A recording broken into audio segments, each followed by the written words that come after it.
Welcome to another edition of Mark's Inspiration. Forgot to shut the music off. Excuse me. Got the piano music playing here this morning. Okay, yes, and it's dark. It's like storming here in St. Louis, Missouri today. So it's like dark outside at 9 o'clock in the morning. Excuse me. So bear with me. I usually don't need lighting, but today it's a little bit dark. So here we go. We are continuing in our study of The Power is Within, the book I wrote, and it's available on Amazon. So pick up your copy today. I'm sure it will help you. Like and subscribe before we get started, and we will take off right now without further ado. Here we go. We were talking about being the king of your kingdom, which is within your mind. You have complete control of what goes on there.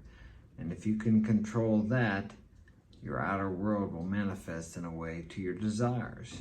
You can't directly control your outer world. Now, of course, you can reach out and grab something, or you can take a hammer and put a dent in your car, but usually you don't want to do that. But the point I'm making here is, if you control your thoughts, your dominant thinking in the direction of your desires will be brought to you in a way that you couldn't imagine.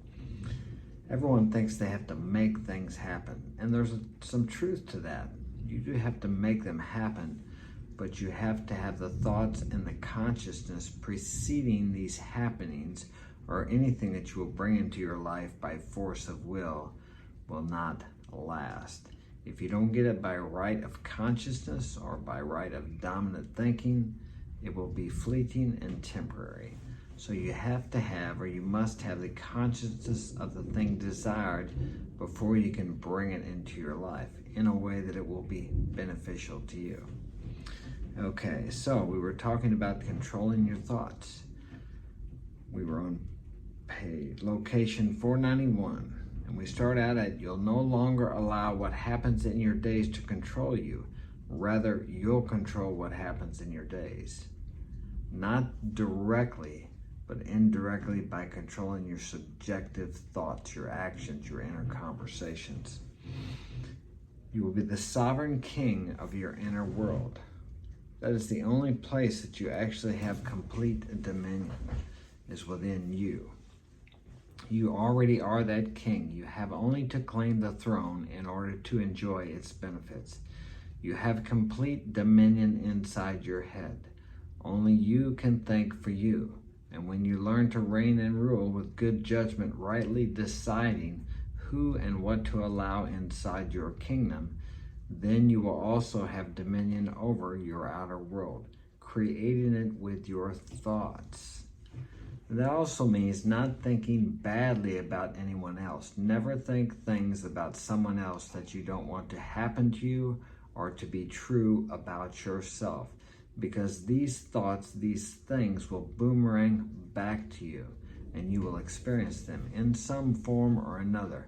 Maybe not exactly the same way you're thinking about someone else when you're thinking badly about them, but they will cause things to happen in your life that you don't want. Never think about someone else something you don't want to be true about you, or that you don't want to happen to you. Very important and very difficult sometimes when we feel like someone has wronged us. I understand. I struggle with it myself still to this day. I would like to tell you that I have completely gained control of my inner thoughts, but I haven't. But like the greats of old, I continue to press on toward the mark, toward perfection. Okay. I've made several mentions about creating the outer world with your thoughts, beliefs, and imagination. And I've also spent a good bit of time referencing the inner world and the connection between the two. I want to make a point of clarity, one you may have already deduced, but one that I want to make sure you don't have any misconceptions about. You cannot think something and have it appear before you like magic. I have heard there are people that can do that, but it's not me, and it's probably not you. That's not how it works. I'm not a genie, nor are the laws of the universe. Things happen a little slower and less directly than that, but they still happen. Your outer world is created by your thoughts, beliefs, and imagination, because over time it will always align with your inner world. This is an inevitability and happens whether you apply the precepts in this book to your advantage or not. Thank God it takes time for your thoughts to manifest into reality. Just think about what it would be like if it didn't. Yes, I know there are probably many of you that wish you could just think of $1 million or that beautiful girl or that Ferrari or that Lamborghini and just have it right now. But let's say you could do that. What would you do when you became emotional or angry with someone and you thought, I wish they were dead, or I wish they had a car accident? Those things would come to pass quickly too. What about when you talk about calling yourself stupid? Sometimes people get angry and they talk badly about themselves. I was working with a client yesterday and she said something derogatory about herself. And I said, don't say that about yourself. Because if you say that over and over long enough, it becomes true in your life. You start to feel that way. Think about how you speak to yourself. Would you speak to your best friend that way? Probably not. So remember, never say anything bad about yourself. Never call yourself stupid, dumb, or ignorant, or whatever, broke, sick. Deny the evidence of the senses and only speak and think about yourself and others as you would like them to be. I know sometimes we would like to see someone fall on their butt after they've been mean to someone else or mean to you or treated you badly or disrespected you. I understand that. We all have those initial reactions and feelings, but we don't have to go off on a rabbit trail with that, imagining and visualizing these things happening to some people.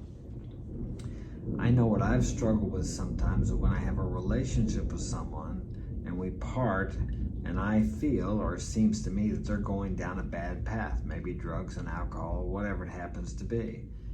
And I start visualizing in the future what's going to happen to them out of concern because of maybe I've tried to help them or I've tried to steer them in a different direction. But they have their own path. You don't know where they need to go to achieve whatever it is they came here to achieve in this life. It may not be any kind of apparent success in the outer world as far as what we call success here. But spiritual growth or metaphysical growth is the most important thing.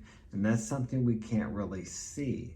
We can see the evidence of it, but we can't see, so we don't know what path these people are supposed to take. Obviously, there's nothing wrong with telling someone that maybe if they go stand on the edge of a cliff and look over too far, they're going to jump off. And if someone is shooting heroin or doing drugs addictively or compulsively every day or whatever it happens to be, there's nothing wrong with you telling them that it may be harmful to their health. And if they continue, maybe from your experience or from what you've learned in life, that it may be either jails, institutions, or death awaiting them. But that's really all you can do. They can either accept it or not, and if anything past that, you're trying to push your will upon them.